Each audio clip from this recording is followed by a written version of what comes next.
Sou arquiteto urbanista brasileiro especialista em desenho urbano e trabalhando num escritório de urbanismo em Miami.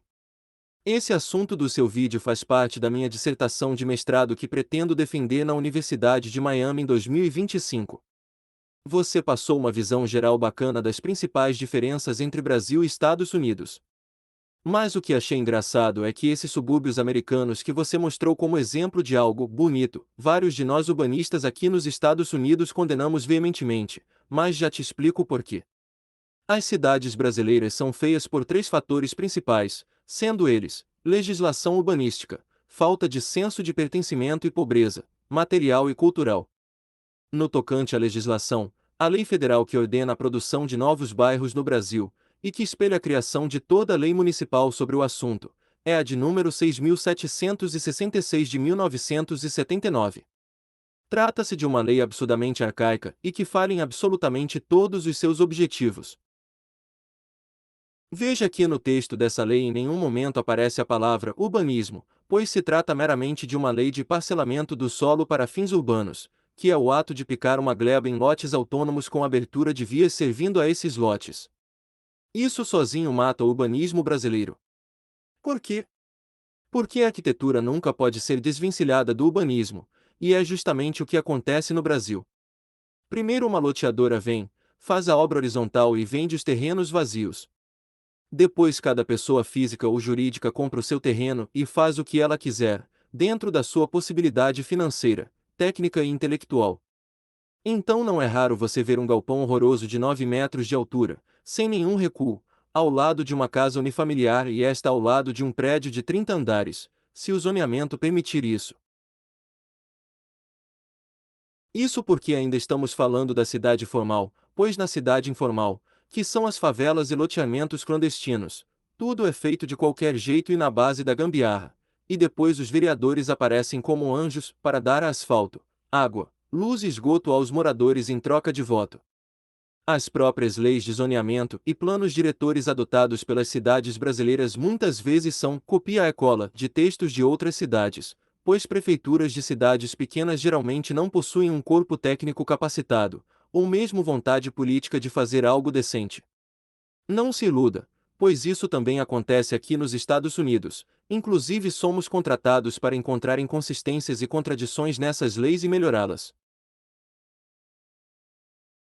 Nosso objetivo como urbanistas é primeiro pensar na forma urbana, ou seja, qual que vai ser a cara do bairro, dos prédios e casas que vão ter nele, e dos espaços públicos, antes de prescrever índices quantitativos abstratos, como coeficientes de aproveitamento, taxas de ocupação e gabarito.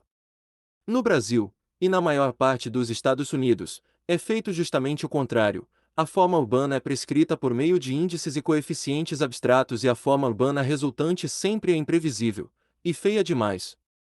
Quanto ao senso de pertencimento, ele é fundamental para uma comunidade se manter viva, pois, ao contrário do que muitos pensam, o governo tem uma capacidade bastante limitada de zelar pelos espaços públicos em qualquer lugar do mundo, mas em especial no Brasil. Infelizmente, o Brasil é uma nação de interesses meramente individuais, diferente dos Estados Unidos, que em algum momento de sua história se organizaram politicamente e militarmente para vencer a opressão da coroa britânica.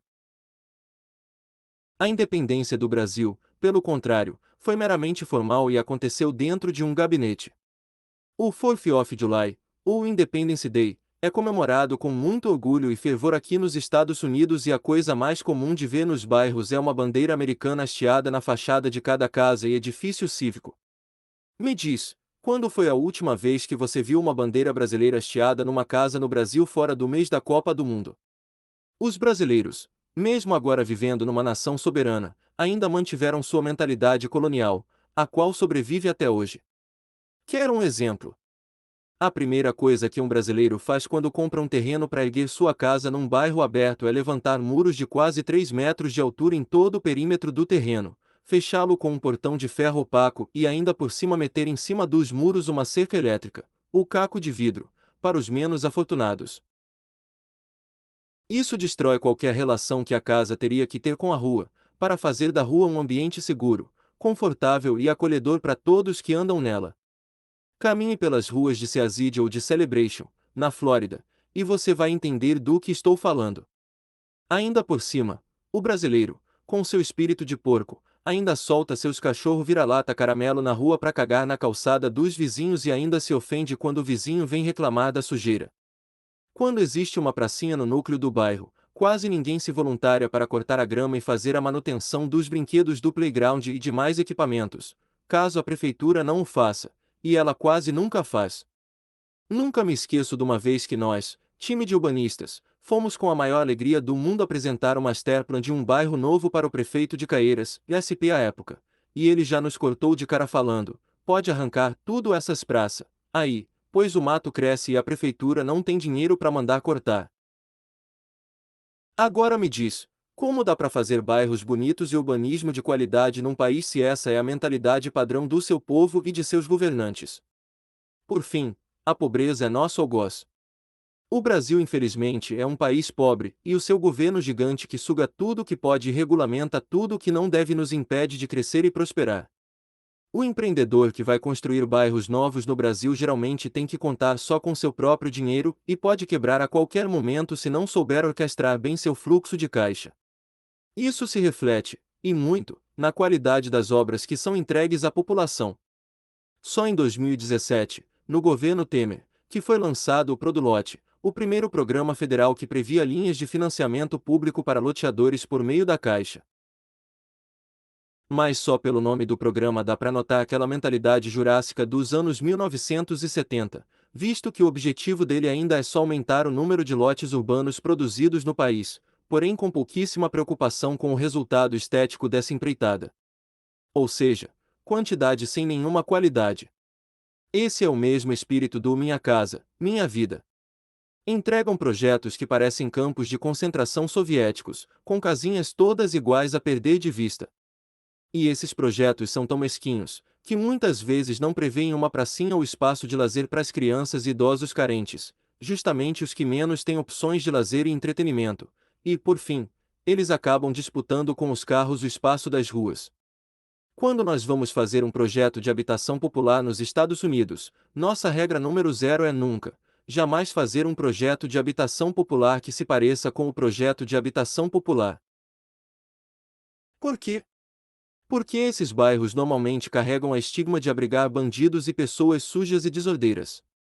Tanto que a lei brasileira exige que sejam previstas as chamadas Zonas Especiais de Interesse Social, ZEIS, mas elas normalmente são tratadas como um passivo pelas autoridades, no mesmo grau que um aterro sanitário de lixo tóxico. Ninguém quis ser vizinho de uma ZEIS no Brasil. Um exemplo emblemático é o da própria cidade de Caieiras, onde a ZEIS foi convenientemente localizada no mesmo local onde a Sabesp planejava construir a estação de tratamento de esgoto do bairro Laranjeiras, e tanto o prefeito como os vereadores sabiam muito bem disso. Percebem o grau de mesquinhez e crueldade com o qual estamos lidando. Outro ponto é o da infraestrutura brasileira, que é caríssima. Só o asfalto sozinho responde por metade dos custos de urbanização no Brasil. Nos Estados Unidos é totalmente diferente. A infraestrutura urbana aqui é muito mais barata quando comparada com a do Brasil, pois é feita numa escala muito maior. Existem sim ruas esburacadas aqui, mas foi um choque cultural para mim dirigir nos Estados Unidos e perceber que eu não precisava mais me preocupar em evitar buracos nas vias a todo momento, como no Brasil, onde dependendo do buraco eu tinha que deixar quase um quarto do meu salário na oficina mecânica, e sem qualquer chance de ser ressarcido pela prefeitura pelo dano. Enquanto o urbanismo do Brasil ainda vive na Idade da Pedra, e a discussão ainda gira em torno de rampas de acessibilidade em calçadas e saneamento básico, os Estados Unidos já estão num nível mais bem sofisticado. Embora existam bairros suburbanos com infra excelente, grama cortadinha e casas bonitas, como esses que você mostrou no vídeo exemplificando o lado bom dos Estados Unidos, esses bairros ainda assim são horríveis em outros aspectos. Para começar, eles são de baixíssima densidade, proporcionam um péssimo aproveitamento da infraestrutura e inviabilizam linhas de transporte coletivo. Além disso, esses bairros são geralmente monofuncionais, zonas que são estritamente residenciais, comerciais ou industriais, o que aumenta em muito a dependência de veículos motorizados, como automóveis e, por consequência, de combustíveis fósseis, o que impacta significativamente o meio ambiente. Sem falar que, em determinadas horas do dia ou da noite, esses locais viram zonas mortas, aumentando em muito a probabilidade de que crimes aconteçam nesses lugares. Ufa, se leu até aqui, agradeço de coração. Espero ter contribuído com a discussão.